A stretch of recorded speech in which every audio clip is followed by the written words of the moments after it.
The idea that a president is not criminally liable for actions taken as part of his official duties. President Trump and his lawyers are also making that case against the Fulton County, Georgia District Attorney Fani Willis, and they're seeking a dismissal of the RICO case because of it.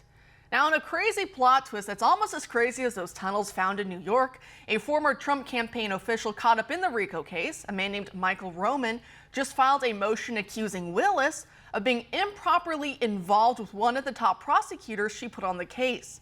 And it does make some kind of sense, because if this is the first and largest RICO case of its kind in the state, why pick a prosecutor who's lacking in the experience necessary to pull it off, unless there are other personal factors involved?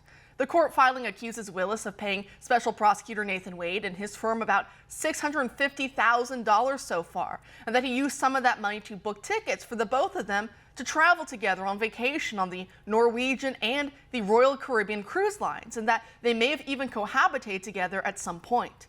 Now, to be fair, as the Atlanta Journal-Constitution points out, no solid evidence was put forward linking the pair together romantically. However, the filing does say that their work travel makes sense, but them going on vacation together is a bit suspicious. And the filing further claims that sources close to both of them admit that this has been going on.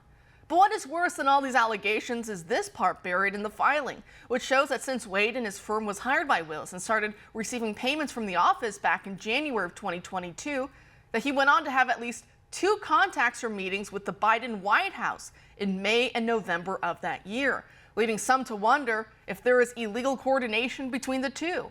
Roman and his legal team are asking for the charges against him to be dismissed over this, and that the entire DA's team be disqualified from further prosecuting this case against the remaining defendants over this alleged impropriety, which could constitute, as the court filing insinuates, honest services fraud, a federal crime in which a vendor gives kickbacks to an employer.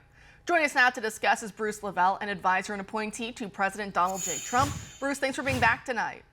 Yeah, thanks, Carol. Thanks for having me. A lot to unpack, a lot to unload.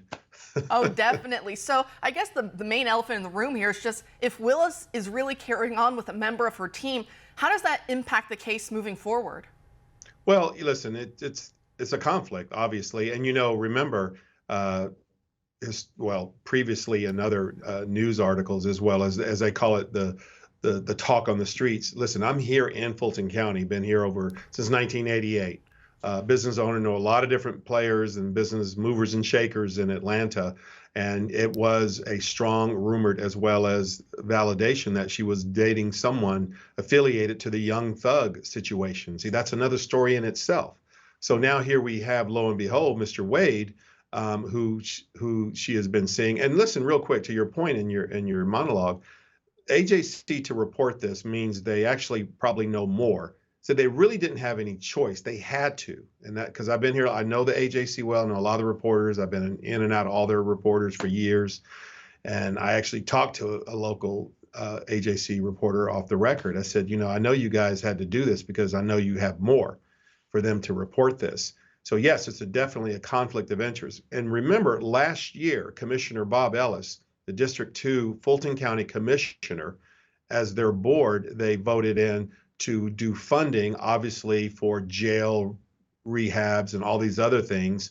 And he just went on record showing how they mismanaged that money that was funded, which was $600+ million, which was a 16% increase just in the justice, as you say, the Justice Department portfolio of Fulton County, which is, and you saw the money that was used to Mr. Wade and their firm.